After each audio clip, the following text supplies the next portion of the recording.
Chapitre 31. Les bons anges et les esprits malins. Les rapports du monde visible avec le monde invisible, le ministère des anges et le rôle des mauvais esprits, problèmes inséparables de l'histoire humaine, sont clairement expliqués dans les Écritures.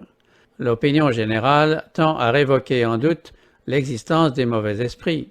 Quant aux anges fidèles, qui exercent un ministère en faveur de ceux qui doivent hériter du salut, plusieurs les considèrent comme les esprits des morts. Or, non seulement les Écritures enseignent l'existence des anges, bons et mauvais, mais elles prouvent surabondamment qu'ils ne sont pas les esprits désincarnés des morts. Les anges existaient avant la création de l'homme. En effet, lors de la fondation de la terre, les étoiles du matin éclataient en chants d'allégresse, et tous les fils de Dieu poussaient des cris de joie.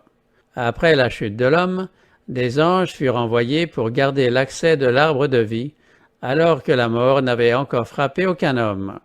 D'ailleurs, les anges sont d'une nature différente de celle des hommes, puisqu'il est écrit « Tu l'as fait pour un peu de temps inférieur aux anges ».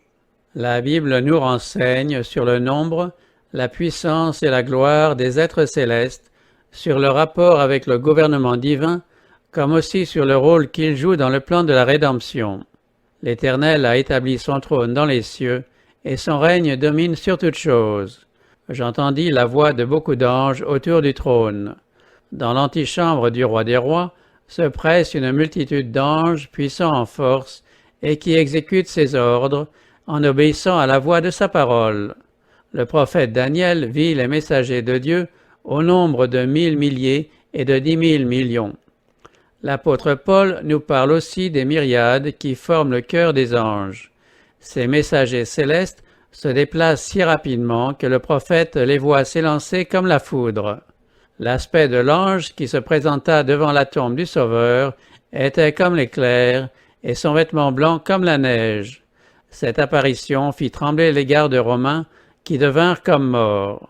Quand Sanchérib, le hautain monarque assyrien, méprisa et blasphéma Dieu, et qu'il menaça Israël de destruction, cette nuit-là, l'ange de l'Éternel sortit et frappa dans le camp des Assyriens 185 000 hommes.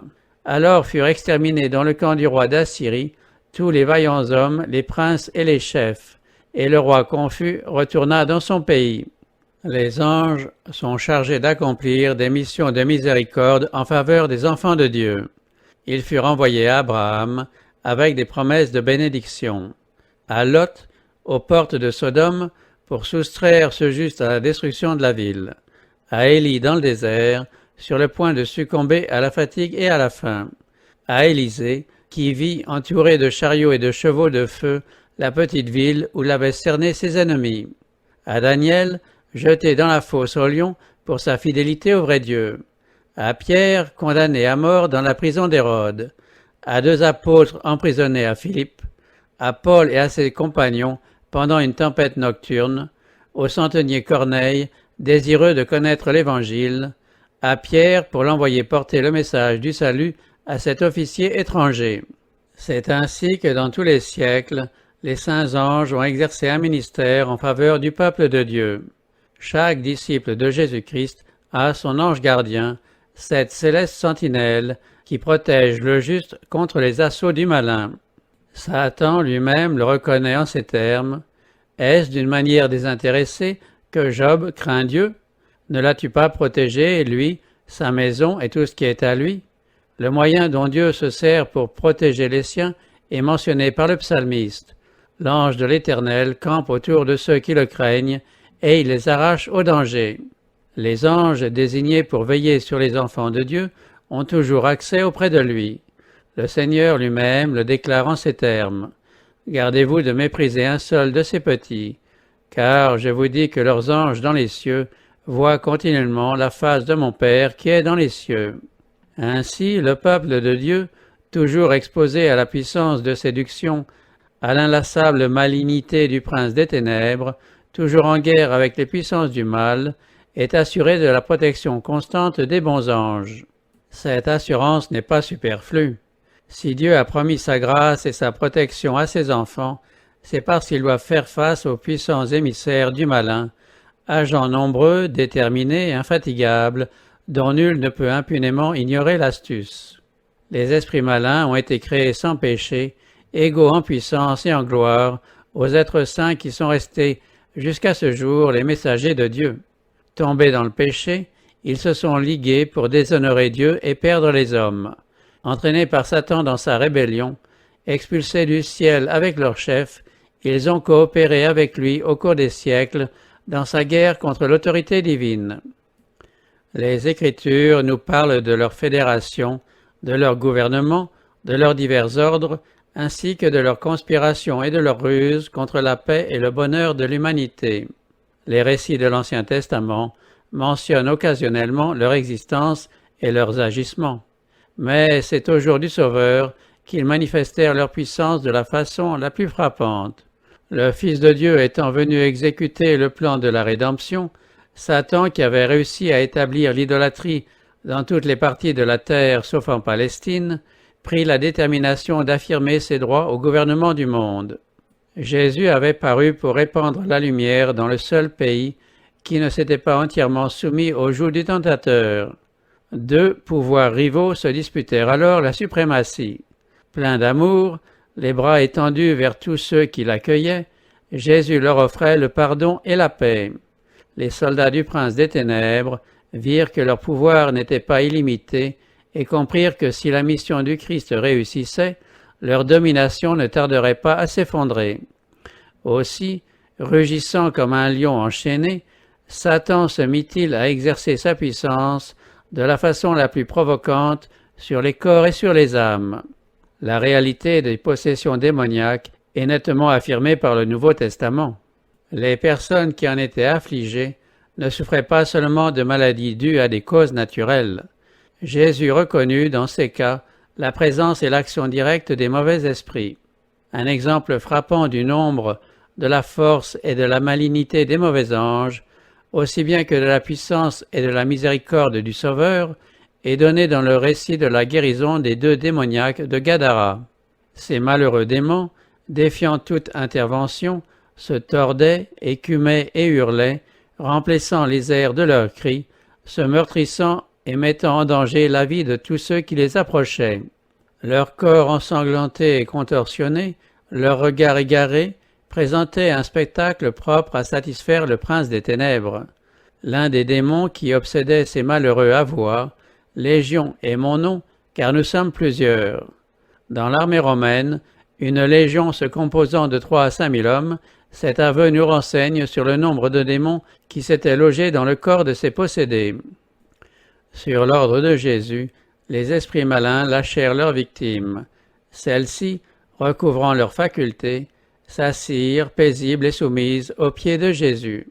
Mais les démons ayant reçu l'autorisation d'entraîner au lac un troupeau de pourceaux, les gens de Gadara envisagèrent cette perte comme n'étant pas contrebalancée par le miracle accompli et prièrent le divin guérisseur de se retirer de leur contrée.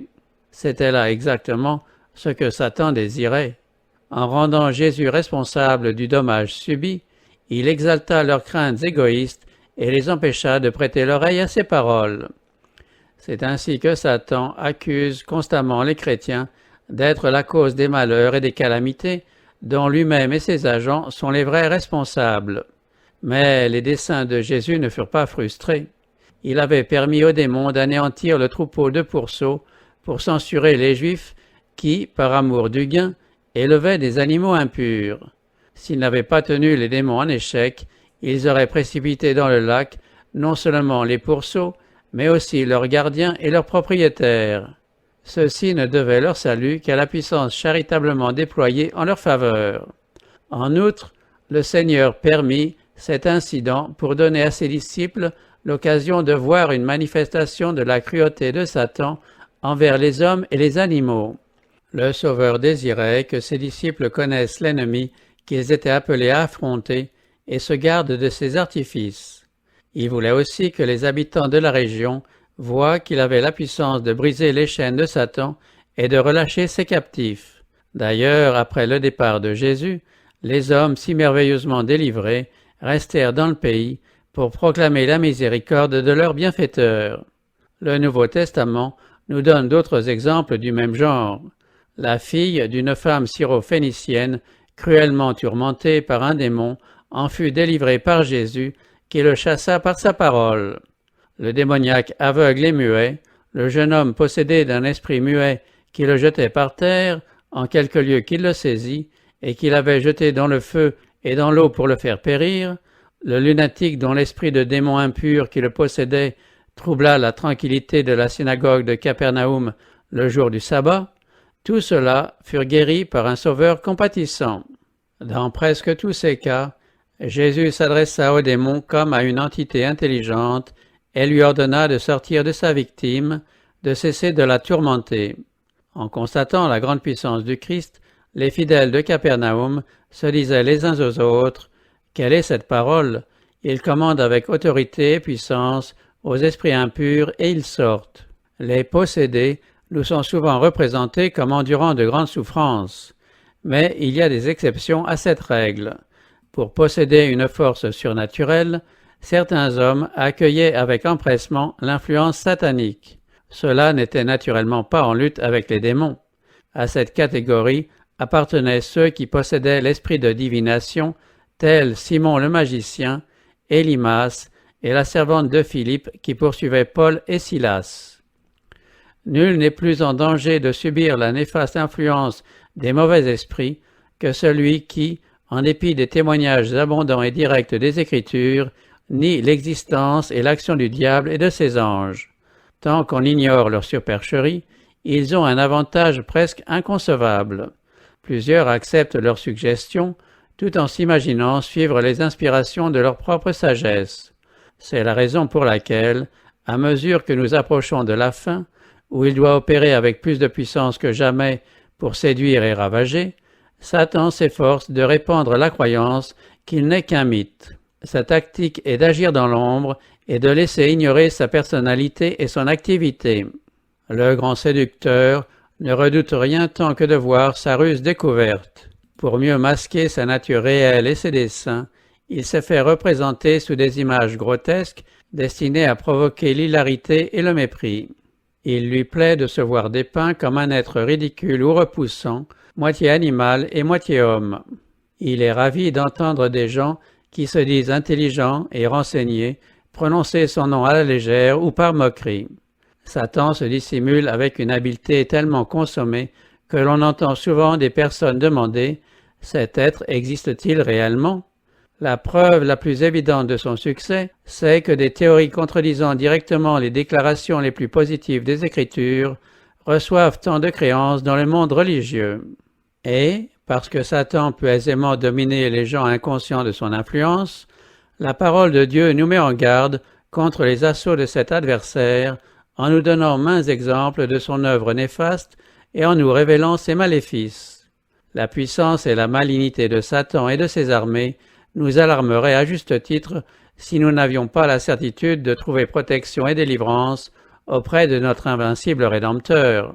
Nous munissons soigneusement nos maisons de serrures et de verrous pour mettre nos biens et nos vies à l'abri des entreprises des méchants, mais nous pensons rarement aux mauvais anges qui ne cherchent qu'à nous nuire et contre les attaques desquels nous n'avons en nous-mêmes aucun moyen de défense.